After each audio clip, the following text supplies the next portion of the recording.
Hey guys, it's me David and welcome back to week 7 of building Crait. Okay, so first off I want to say that it's 2018. Happy New Year's to everybody. This year, 2018, will definitely be the year that we finish Crait. I'm definitely very excited for the things that are going to come in this year. I also want to announce that 2018 actually marks 10 years that I've been on YouTube. That's right, 10 years. It's kind of insane that I've spent half my life on the internet. It's a little bit strange. Not a lot of people can say that. But literally, you can go back. If you go far enough back in my channel, you'll find videos from 2008, and it's 2018 now. Later this year, I'm probably going to make like a very special video kind of showing the last 10 years, how I've kind of grown up basically through YouTube, which is definitely, again, something that not a lot of people can say. So I just want to quickly say to everybody, thank you so much. It wouldn't be without you guys, the person, whoever you are watching this video right now, without you, I wouldn't be here. I wouldn't be the person I am right now if it wasn't for you guys. So that's pretty special, honestly. So please continue to subscribe, continue to like, comment. Let me hear your feedback. I want to continue to make as many of these amazing mock series. I want to continue to make more Lego and Star Wars content here on the channel as the time continues to go on. I definitely don't see myself leaving YouTube even after I'm finished with college, which, by the way, I'm pretty much on my way out with college. I'm getting close to finishing that, and I still see myself continuing YouTube even after I'm done with that. So I'm not going anywhere. I'm definitely going to be continuing to do this, and I love Lego and I love Star Wars. Two of my favorite things in the world are those. I don't see myself really, I can see myself veering off to like maybe other genres in Lego, but yeah, I mean, I definitely want to keep on expanding the channel. So again, thank you guys so much. Back to Crait. So this week we're going to be actually continuing to work on the wall. We're going to get a second column made, and we're going to start trying to figure out the design of how it should be. Okay, so during the week off, you know, there's obviously, it's every week. During the week, I kind of experimented with plates for the wall, and to see how that would work, and just the angles and how weird, because you have this angle, this really weird sloping that this wall is kind of doing this, or it's doing this for your camera. From your perspective, it's doing this while also going at like a 15-degree angle upwards. And so you have two angles with Lego kind of hitting each other, and it just didn't work from what I could experiment with. I'm sure there's some type of way to make it work. Whether that way would make it sturdy or not, that's kind of a big debatable question. I'm not really as experienced with plates and trying to make those angles work, so I'd rather do something I'm more familiar with and know how I could work the bricks. So that's what we're going to be doing. We're going to make the wall out of slopes. I think that'll work the best. Another thing that came in this week are tiles, 2x2 white tiles. That's what's going to be the underlying thing underneath the entire Crait battle scene. So you're going to have those, the triangular salt pieces, I guess you could call them. You have those, right? But underneath that will be the tiles, and you're going to see what I'm talking about by the end of the segment. So I think I ordered like, gosh, I don't know how many I ordered, like thousands of tiles, and that still isn't even enough. By the way, if your local Lego store has 2x2 white tiles, the one that you see in this segment, please email me down below, because it's cheaper to buy the tiles through a Lego store than it is through Bricklink. So if you have those tiles at a Lego store, I would happily love to pay you to ship me over some of those tiles. So if you do, please, by all means, email me. On another subject, we're actually going to be working on the other side of Crait, not just the one side we've kind of been focusing on. So that's very exciting. I've done enough talking, so without you guys, let's go ahead and go right into the video. Okay guys, so starting this week's episode off, this came right here, this nice big bag of tiles. So what I'm going to do is take up all of these, we'll just call them like salt pieces, salt tile pieces, I don't know. But I'm going to take all of this up. All these pieces that we've laid down here, I'm going to put the tiles down on top of the studs, and that way you won't see this gray creeping through anymore. Now, one thing I want to address is a lot of you had either emailed or commented down below that I should do different designs or create like 3 to 5 different designs. I saw that kind of repetitive from a lot of people saying that I should have different designs and it shouldn't all be the same, this particularly the same design. So with that in mind, I will create probably 2, 3, probably 3 more designs, and they won't be much. I don't think I'll make anything bigger than what it is now, because I think this is how big the biggest one should be. I'll probably make like 2 or 3 different little variations. That one will be smaller, one will be kind of the same size, and maybe one a tad bit bigger. I don't know, it just kind of depends. But I might work on that in this episode. I'll show you guys how that comes out. But first, I'm going to put these tiles down. I'm actually going to also not work here, but also work over here, so we can actually put a second column up right here, because I really want to work on the wall in this segment. So I'm going to get all that done. We'll see what that looks like. So without ado, let's go. And voila, guys, there it is. All tiled. Looks great. Looks a little interesting, you know, getting that, like, you know, pattern, the square pattern, I guess. But yeah, it looks really cool. I like the shininess of it. But it is going to obviously be covered up by these, of course. So, yeah. It's looking good. I like the way this looks. Definitely going to go forward with the tiles. And then I've actually also been working over here, guys. So what's going on over here is I've kind of started the wall just like I did over here, back like that. So this is going to be a section. These 2 base plates right here are going to be a section. These 2 base plates are going to be a section. The middle here is going to be a little bit different. This will be a section, and then this will be a section. So it's not going to go vertically like these 2. They're going to go horizontally. There'll be a reason for that later on. It's mostly because of how this is going to be like a landing area, and there's going to be rocks above here. So it's important that these 2 are connected and there's not a divide right in the middle. Otherwise, that might cause some problems later on. Anyhow, you'll see that I continued putting the Technic pins right here and here, as well as here, just like I've been doing on this side. So continuing with that trend. And then, of course, if we go over here, we have the same red design just like on the other side over there. So it's looking good. Now what I've been doing here, what this is, are just these plates that I was showing last segment that I'm going to be using. The ones that I've ordered still haven't come in yet. They should be here next week, and that means I can fill in not only all of this with the tiles, but I can fill in all of this.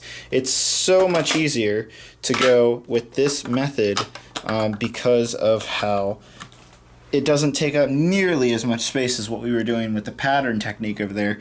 You still get the durability and strength of, you know, if you were doing layering, but with way less bricks involved. All you have to do is basically have a brick on each corner, or a stand or a pole, I guess you could call it.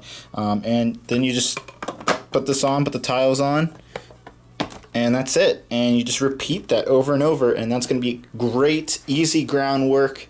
Not actually the real ground, but it'll be good for getting a lot of that area covered fast, rather than having so much time, effort, and a lot of money going towards that. So it's a big time saver. It's a big money saver as well. So this could be covered up as this right here, along with all of this, could be covered up by next week. That's how awesome this method is. Now the key thing though is that we surround the section still with all the bricks like that, because of how these will connect to each other. You need that strength. You can't just rely on poles all around. It's better just to do it on the inside and have a surrounding layer on the outside. That's actually how most modern homes are actually made. You have a foundation around the outside, and then you have these little poles that hold up supports of the bottom floor. So it's actually just like building a normal house, but in Lego form, and instead of a house, we're building Crait, which is a fantasy planet world. Anyhow, so you also see right here that I've made a second column similar to this one over here. So the next thing I'm going to work on is trying to connect one long wall. We'll see how that works. We'll see if it looks good at all using the brick technique. Over here, I did work on trying to figure out if plates are a possibility. like I was doing some experimental stuff. Nothing really came through. I didn't like how it was looking, so probably gonna go with the brick method where it's just slopes. It's easier that way probably. So I'm gonna try that and see where it goes. So let's go. Okay guys, so I've started kind of extending the wall outwards this way, and I'm definitely realizing there's a couple problems if I just decide to go at this angle that the bricks are. First off, it's going to be way, just be from here to that point, it's the amount of weight that this wall will carry is going to be massively hard to keep it from tipping over when it's open. So that'll be an interesting challenge if I kept it like this. But what I'm going to do is I'm going to curve it more along with this curve that I already have going, and I think that's a better suggestion, better way of going about it. The wall is kind of tricky because I'm looking at the reference images right here. It almost looks kind of straight, but it is slowly curving. Again, in this image, it's hard to tell what's going on exactly. Is it just like a triangle, or is it more than that? It's tricky. There's not a lot to go off with that, so I'm gonna have to wing it in terms of experimenting it. So I'm gonna curve it some more. I've actually run out of these slope pieces, unfortunately, so I don't think I'll be able to connect the whole wall in this segment, which I know a lot of you are sad at. These pieces are straight up just extra pieces I've had from Kashyyyk. I haven't even ordered these pieces yet, but it looks like this is going to be the significant piece that creates this whole wall. But you can kind of use your imagination to understand how this is going to slope up. Now, a couple of you had also submitted or commented down below that I should make it motorized and that it is possible.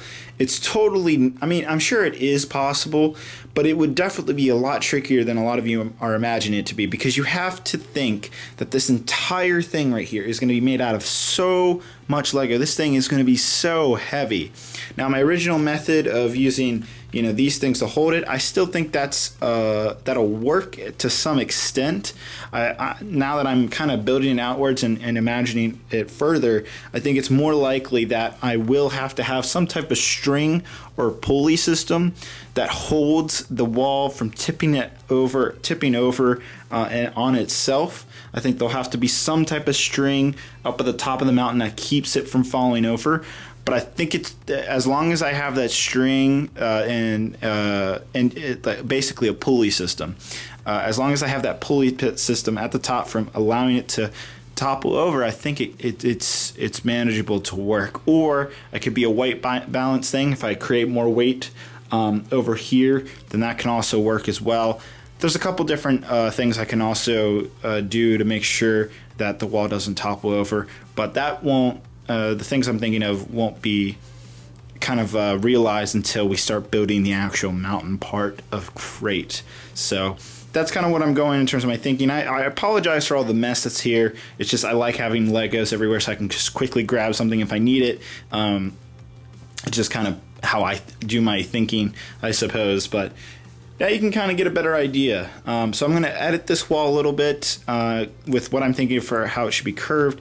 And see what you guys think of that. So let's take a look at that. Okay guys, so I've kind of reworked the design. It wasn't too hard, but it's definitely much more on track with where I wanted it to be over there. I think it looks better a little bit. What do you guys think down in the comments below? Do you like this type of design where it's kind of just going at this drifting angle? I think it looks pretty good. There's kind of like a top-down look of it. So just imagine this kind of continued upwards right here, and then of course it'd just be the opposite of that side. I think this is the best middle ground I can get. I can probably get it to be a little more curvy, not quite sure. I'm gonna need more bricks and more slopes before I can kind of continue to experiment with it, because it's kind of already it's not really the sturdiest thing right now. So that's where we're going to have to leave off with this segment. I wanted to do more. I'm sure I'll get somebody down in the comments below being like, wow, David, you just slapped some bricks and tiles and some slopes together. What a Crait episode. Yeah, I'm sure that's really funny. But no, but seriously, I would love to do more, guys. It just always depends on what I have on hand to build more. And I'm waiting on more plates so I can continue to fill all of this in. I'm waiting for the, well, honestly, I don't want to really start the mountain work until we have finalized this wall. This has got to be priority number one before we start building anything behind here.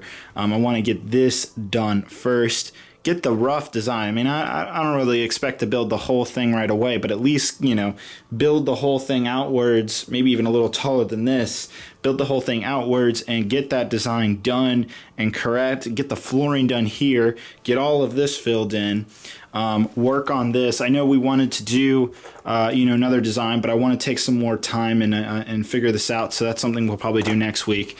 But I want everything to be perfectly done, and to do that, it's one thing at a time. As much as I would like to work on a billion things at once, it's not really practical in terms of getting the best mock possible.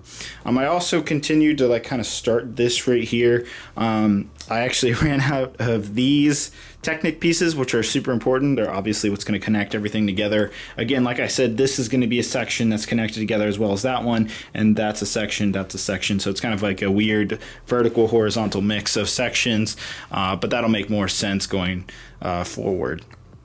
But yeah, guys, what do you think of the wall? Do you like where it's kind of headed towards? I'm curious to see what you guys have to say down in the comments below. And just for fun, put the ski speeder right here. Definitely like the tiles. That's going to be great with, you know, just put a couple of these right here. Having these on top of the tiles will definitely look a billion times better. I didn't put these back because we're going to continue to be working right here. And I didn't want these things kind of flinging everywhere. So for now, they'll kind of stay right here. But yeah, we're getting there. It's a little bit slow, but we're definitely getting there. Next week, I think you'll see a lot more change. So it's a slow burn, but I'm sure we're going to get there faster than a lot of you guys think we are. So without ado, we'll go ahead and end out the episode. All right, guys, so that was the segment.